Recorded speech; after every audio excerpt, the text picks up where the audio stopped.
This is red hot Scotch bonnet pepper in powdered form. You can't even buy this.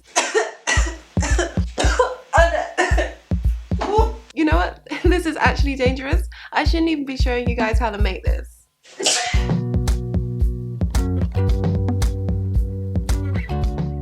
Hi guys, and welcome to WholeElise. I'm Elise, and today I'm going to show you how to make your very own powdered spices. We're all buying food, especially in these quarantine times when who knows the next time you're going to see fresh ginger. But let's face it, we're not all going to cook it. I guess you could freeze it, but honestly, who has the freezer space? So making your own powdered spices is definitely the way to go. And if you're new around here, welcome! I have a bunch more delicious recipes on my channel, including everything from making fried dumplings to katsu sandwiches to breakfast muffins. It's all in this playlist linked above, so definitely check that out. Forget everything you know about seasonings. This is a game changer. Here's how to make your own powdered spices. So start off by selecting your spices.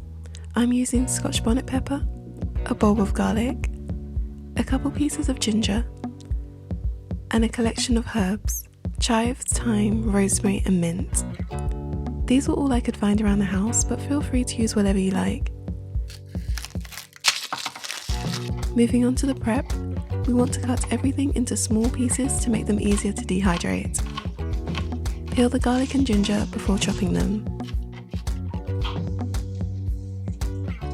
Don't worry too much about everything being neatly chopped, just make sure that they're roughly the same size.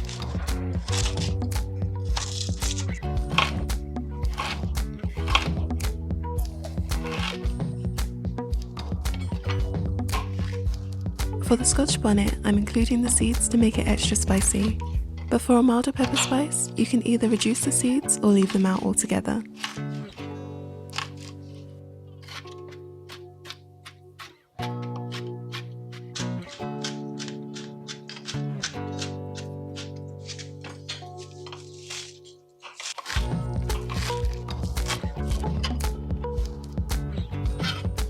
Chop all the herbs together to make a mixed herb seasoning, or you can keep them separate for individual flavours.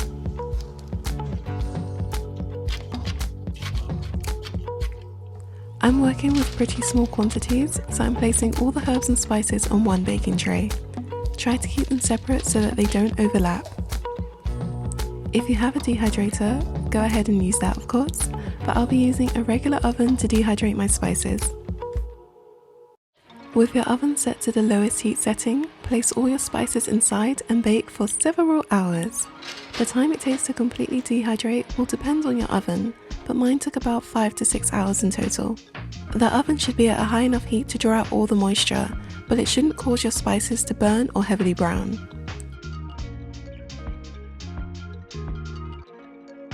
You can see that they're completely dried out and significantly smaller and scraggly looking compared to when they were first chopped.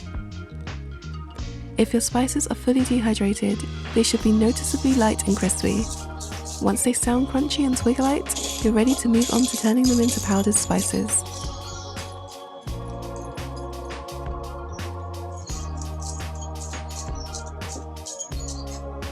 To make your powdered spices, you can use any regular coffee grinder or small processor.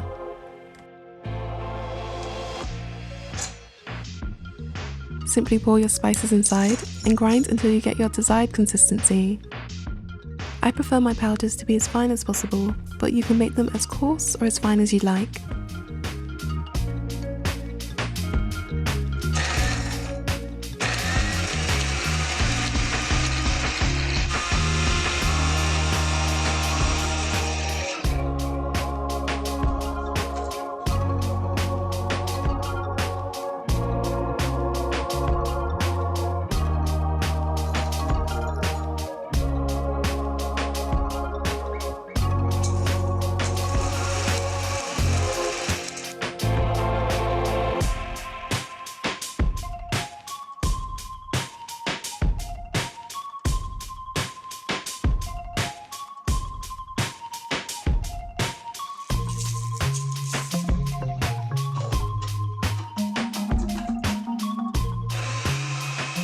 I don't know what's happening with these mixed herbs, but they are not grinding. So yeah, moving on.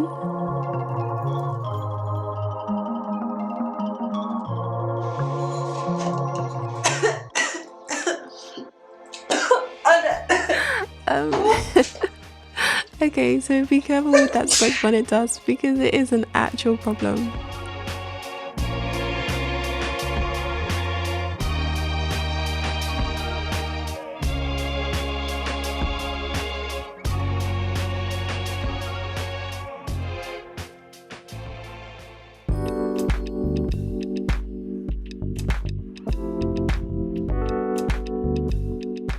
So some advice for making your own powdered spices. Unless you plan on making a Costco size amount, I would highly recommend you use either a coffee grinder or a pestle and mortar if you have the arm strength. And that's just because if you try to use a conventional food processor or even something like a Ninja or NutriBillet, the containers are far too large and they end up just kind of blowing the spices around and they don't really grind them into a fine powder.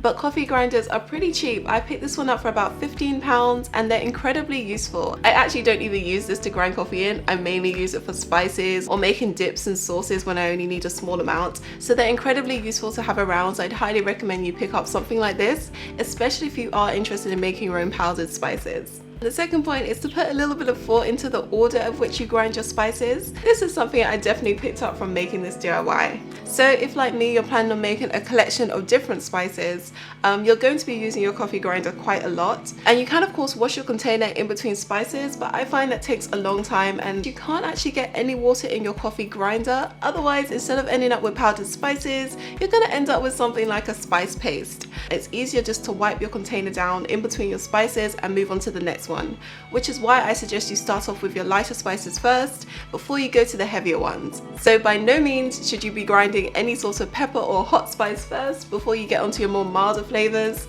unless of course you want your garlic to have a little extra kick.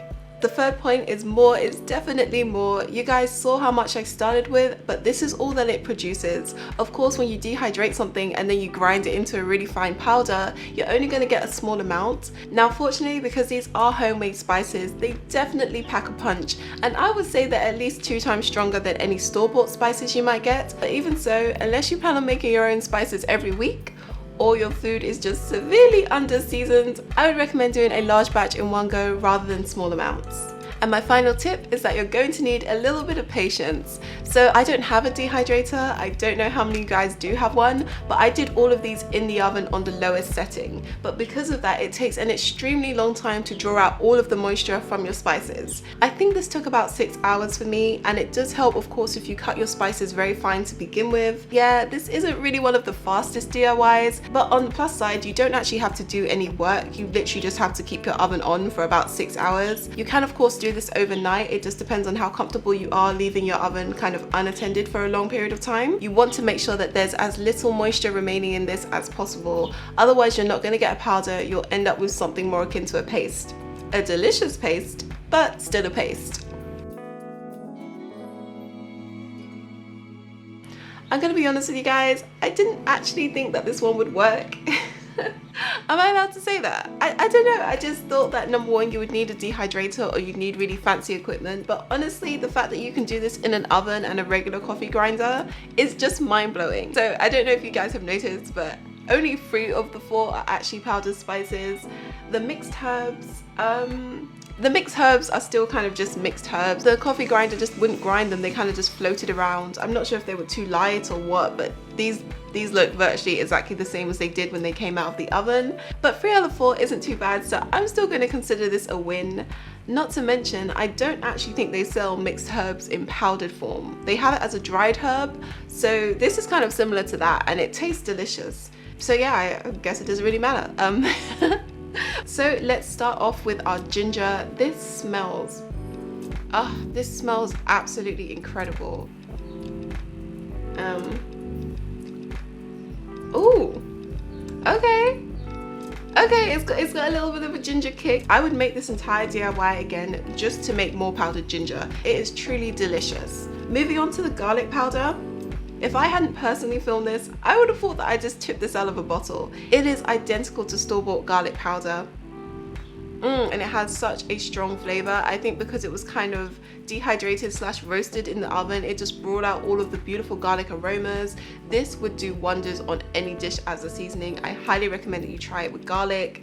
It's, I don't really want to taste it. I mean, I'll do it, but you know, okay. Yep, tastes like garlic powder.